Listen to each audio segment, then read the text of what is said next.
тихом уголке приюта для животных грустный кот по имени Чарли все время плакал, потому что скучал по своему хозяину. Его семья с разбитым сердцем оставила его там, не подозревая, как сильно он страдает по ночам. Однажды доктор Уайт осматривал Чарли и заметил что-то странное на его ошейнике. Он присмотрелся, чтобы прочитать бирку, и его глаза расширились. «О, Боже!» — тихо сказал он, быстро позвав свою ассистентку ему. «Что случилось, доктор Уайт?» — спросила Эмма, глядя то на него, то на Чарли, который все еще свернулся в углу. «Да нет, ничего. Ты уверена, что женщина, которая его привела, сказала, что его фамилия Картер?» — спросил Скотт. Эмма нахмурилась. «Да, она сказала, что ее зовут Грейс, а его Фрэнсис. А что?» Скотт замялся. «Потому что на бирке написано другое. Чарли был неутешим с тех пор, как попал в приют. Грейс Картер, вдова его покойного хозяина, привела его, сказав, что он слушался только Фрэнсиса. Семья не справлялась с его содержанием и не могла оставить его себе. «Если сможем, мы вернемся за ним», — сказала Грейс, промокая слезы.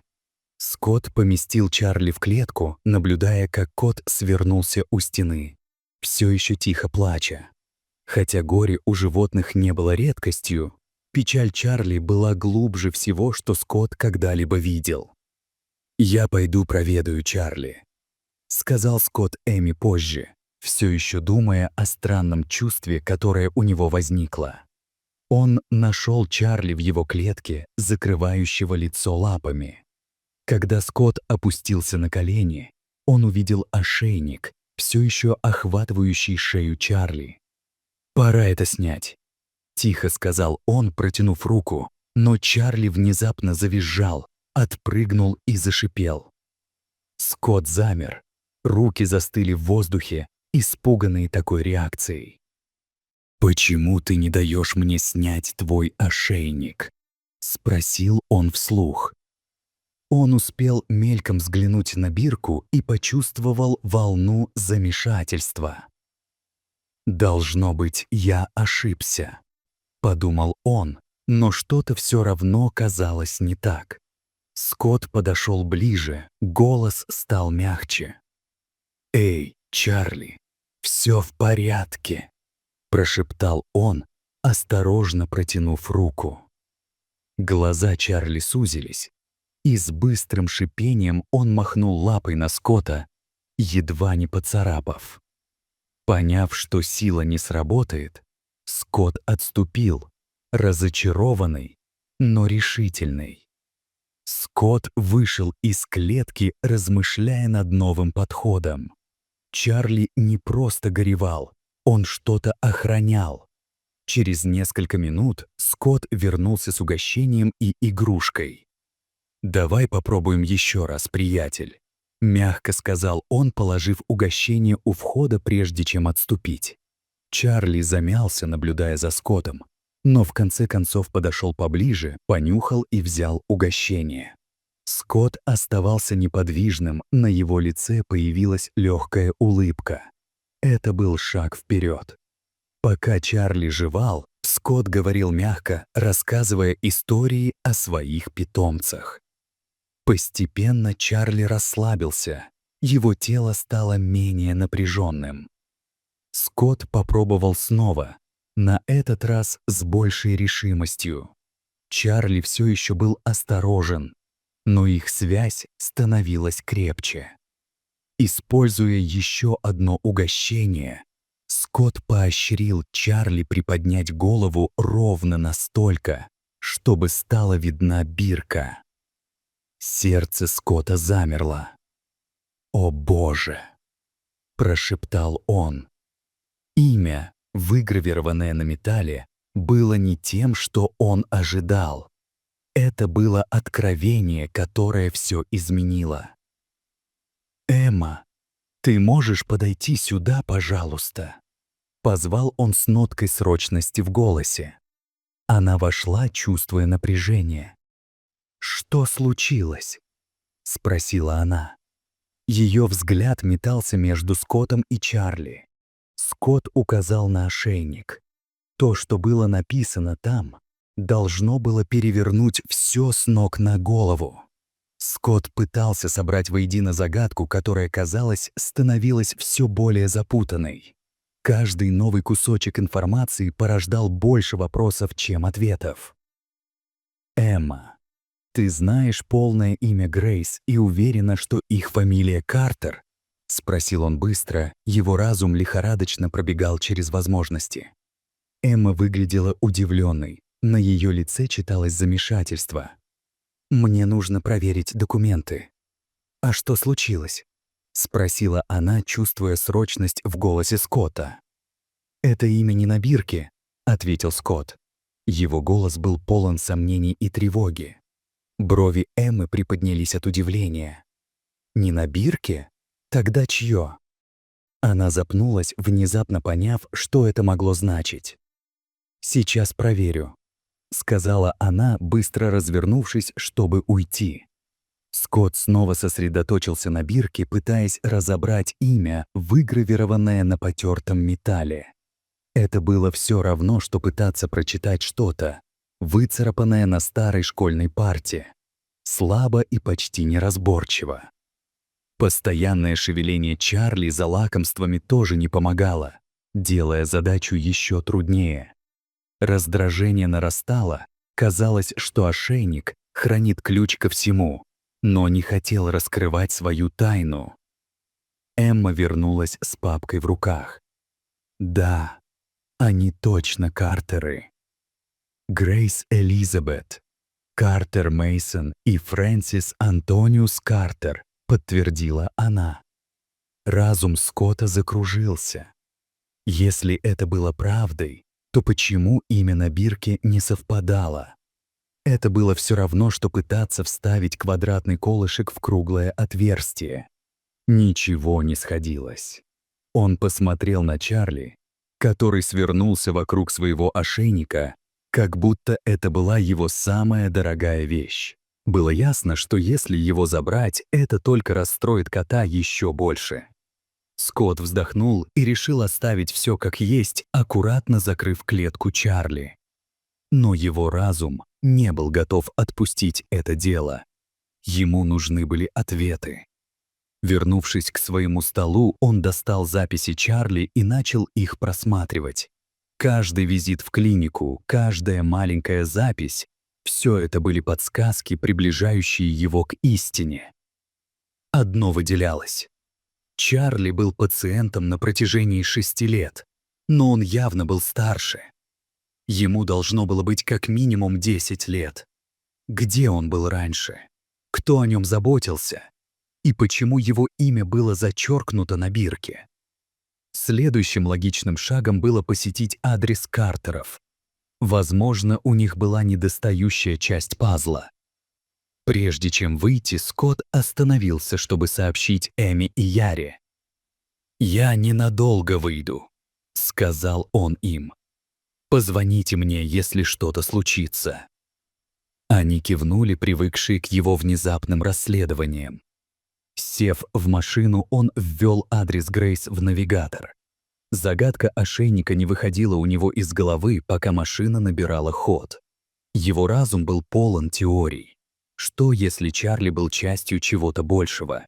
Что, если имя на ошейнике было стерто по какой-то причине? Сказал он, нажимая на педаль акселератора. Его любопытство подгоняло его вперед.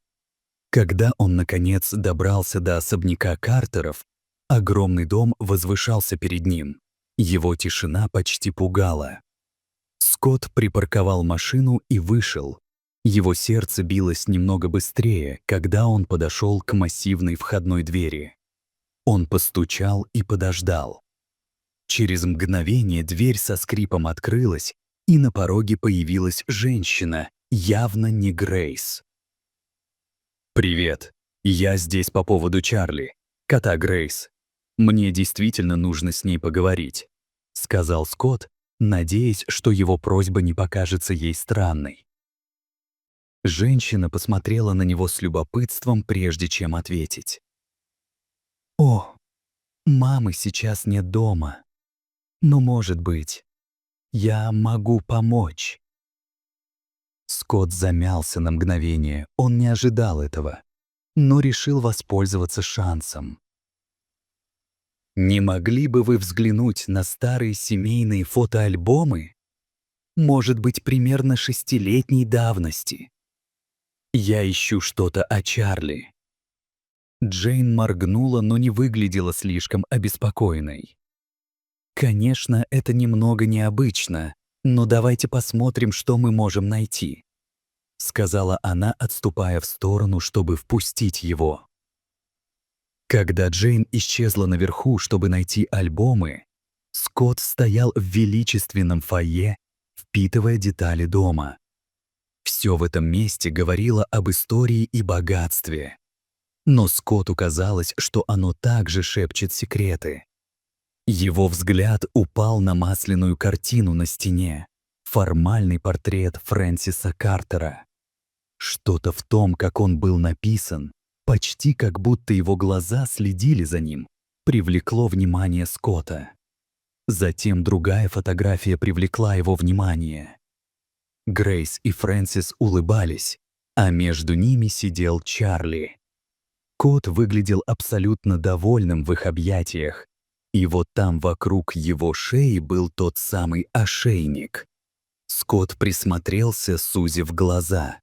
Буквы на бирке были четче на фотографии, чем в реальной жизни. Он попытался их разобрать. Его пульс участился. Буквы не совпадали с именами Грейс или Фрэнсиса. Осознание этого вызвало новую волну замешательства. Кому на самом деле принадлежал Чарли? Прежде чем он успел это осмыслить, шаги Джейн эхом разнеслись по лестнице, нарушая тишину. Джейн крепко сжимала книгу, поворачиваясь к Скотту, с намеком на любопытство и предвкушение. «Почему ты так заинтересован в этой фотографии?» — спросила она. Скотт замялся, размышляя, сколько ему стоит рассказать. Он подумал о том, чтобы что-то придумать, но решил быть честным. «Я действительно увлекся историей Чарли, особенно после смерти Фрэнсиса», — признался он. Выражение лица Джейн смягчилось. По ее лицу промелькнула тень грусти. «Мой папа нашел Чарли после того, как его сбила машина. Он был таким напуганным, потребовалось много времени, чтобы его успокоить», — сказала она. Ее голос был полон ностальгии. Скотт внимательно слушал. Почему Фрэнсис не отвел его к ветеринару? Он пытался, но Чарли паниковал каждый раз, когда оказывался рядом с машиной. Он просто убегал и прятался. «Было проще заботиться о нем дома», — добавила Джейн. «Он с нами уже 6 лет». Скотт замер. 6 лет это не совпадало с тем, что он предполагал о прошлом Чарли. Когда они листали альбом, он заметил ошейник Чарли на одной из более старых фотографий. Что-то в нем привлекло его внимание. «Он всегда носил этот ошейник?» — спросил Скотт. Джейн нахмурилась, вспоминая. «Да, носил». Любопытство Скотта росло. «Ты помнишь кого-нибудь, кто мог быть его хозяином до вас?» Джейн покачала головой. «Нет. Мы никогда не знали, откуда он взялся, прежде чем папа его нашел. Они продолжали переворачивать страницы, пока одна конкретная фотография не привлекла внимание Скотта. Она была старше, и в отличие от текущей бирки Чарли, которая была теперь поцарапана и потерта, имя на этой было еще четко читаемо. Сердце Скотта забилось быстрее. Это была зацепка. «Можно мне одолжить это? Это может помочь мне во всем разобраться», — спросил он. Джейн замялась на мгновение, затем кивнула, доверяя Скотту фотографию. Вернувшись в клинику, Скотт разложил фотографию на стойке перед Эммой и Ярой. «Посмотрите на это. — сказал он, указывая на имя. Быстрый поиск в интернете выявил женщину по имени Эмили Харрингтон, живущую в соседнем городе. Временные рамки совпадали идеально. Пульс Скотта участился, когда он набрал ее номер. «Я, кажется, нашел вашего потерянного кота», — объяснил он осторожно. Его голос был твердым, но с ноткой неуверенности, как будто он не был до конца уверен, как она отреагирует. Эмили моргнула. Ее разум боролся с тем, чтобы осмыслить слова. Ее сердце забилось в груди, и на долгое мгновение она просто слушала, ища в его голосе хоть какой-то намек на то, что это недоразумение или жестокая шутка. Но его тон оставался искренним. «Ты думаешь, ты нашел Чарли?» Наконец прошептала она, ее голос едва слышен. Скотт кивнул. «Я так думаю. Ты бы согласилась приехать в клинику и посмотреть самой?» Все еще ошеломленная, Эмили смогла лишь слегка кивнуть. Она не могла найти нужных слов, но знала, что есть только один ответ. «Да, да, конечно». Поездка в клинику казалась сюрреалистичной. Ее разум возвращался к тому дню, когда она потеряла его, бесчисленным объявлениям, которые она развесила, и боли, которая так никогда и не утихла. Она пыталась двигаться вперед, пыталась принять, что его больше нет. Но теперь была надежда. Когда она прибыла, Скотт провел ее по тихому коридору к клеткам. Его шаги были измеренными и уверенными. Запах антисептика и слабые следы шерсти наполняли воздух, приводя ее в чувство. Ее пульс участился, когда они остановились перед небольшим загоном. Скотт жестом указал на него. Внутри клетки серый полосатый кот сидел, свернувшись в тугой клубок. Его зеленые глаза были настороженными и недоверчивыми. Сначала Чарли завыл, издав резкий защитный крик, такой, какой она слышала так много раз раньше, когда он чувствовал себя загнанным в угол или неуверенным. Дыхание Эмили перехватило, этот звук был таким знакомым. Скотт отступил в сторону, позволяя ей подойти ближе. Чарли замер на полувыдохе, его уши дернулись вперед, зрачки расширились, когда он увидел ее лицо. Эмили замялась, чувствуя ком в горле, смесь предвкушения и страха. Что, если он ее не узнает? Что, если прошло слишком много времени? Медленно и осторожно она протянула руку ладонью вверх, давая ему шанс подойти к ней на своих условиях. Чарли принюхался, его усы дернулись. Долгий момент, тяжелый от невысказанных эмоций, повис между ними. Затем что-то изменилось, его хвост дернулся, поза изменилась, и глубокое мурлыканье зародилось в его груди. Эмили едва успела среагировать, прежде чем Чарли наклонился вперед, прижавшись лбом к ее ладони и потерявся ее с явной привязанностью. Резкий вздох вырвался из ее губ, когда слезы навернулись ей на глаза. «Я потеряла его 6 лет назад, во время переезда», — выдавила она.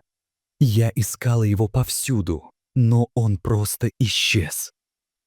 Скотт молча наблюдал, как она проводила пальцами по шерсти Чарли. Ее прикосновения были легкими, но полными благоговения, как будто она боялась, что этот момент исчезнет, как сон. Глубина их связи была неоспорима. Но как только комната наполнилась теплом воссоединения, звук шагов нарушил момент. Яра, ассистентка клиники, появилась в дверях, ее лицо было напряжено. «Скотт», — пробормотала она неуверенно. «Грейс Картер здесь». Скотт повернулся к ней лицом, его брови сошлись на переносице. «Грейс!» Яра кивнула, бросив взгляд между ним и Эмили. Она выглядит расстроенной. Скотт резко выдохнул и обменялся взглядом с Эмили, прежде чем дать ей ободряющий кивок. «Я сейчас вернусь». Он вошел в лобби, где Грейс Картер стояла у стойки регистратуры. Ее руки были крепко сжаты, а лицо, изборожденное морщинами, выражало горе и неуверенность. На мгновение воцарилась тишина. «Я слышала, ты нашел кота», — наконец сказала Грейс. Ее голос был твердым, но хрупким. Скотт кивнул. «Да, нашли». Грейс сглотнула. Это Чарли?» Эмили тихо последовала за ним, остановившись позади Скотта. Когда она шагнула вперед, ее взгляд встретился с взглядом Грейс, и между ними промелькнуло что-то невысказанное. Разговор, который последовал, был трудным в начале. Обе женщины цеплялись за свою боль, за свою правду. Эмили рассказала о своем горе потерявшего Чарли, о месяцах и годах, проведенных в поисках, о том, что она так и не смогла полностью принять его утрату. Грейс слушала, ее пальцы сжимали ремень сумочки. Затем тихим голосом она поделилась своей стороной истории. О том, как она и ее покойный муж нашли Чарли бродящим, как они выходили его, и как со временем он стал частью их семьи. Пока они говорили, напряжение между ними постепенно спадало. Не было ни обвинений, ни злобы, только любовь к одному и тому же коту. Их истории сплетались в единое целое, образуя мост понимания. После долгой паузы Грейс тихо вздохнула. «Полагаю, у него всегда было две семьи, да?» Эмили моргнула, затем медленно кивнула. «Да, я так думаю». И вот после долгих размышлений они пришли к решению, которого ни одна из них не ожидала, но которое обе чувствовали правильным. У Чарли будет два дома, две семьи и вся любовь, которую он когда-либо знал. Скотт наблюдал, как они пришли к соглашению, чувствуя глубокое удовлетворение. Путешествие Чарли замкнуло круг. Иногда любовь — это не выбор. Иногда это умение делиться. Понравилась ли вам эта история? Согласны ли вы с окончательным решением поделить Чарли? Дайте нам знать в комментариях ниже. Если вам понравилась история, подпишитесь на этот канал и поставьте лайк.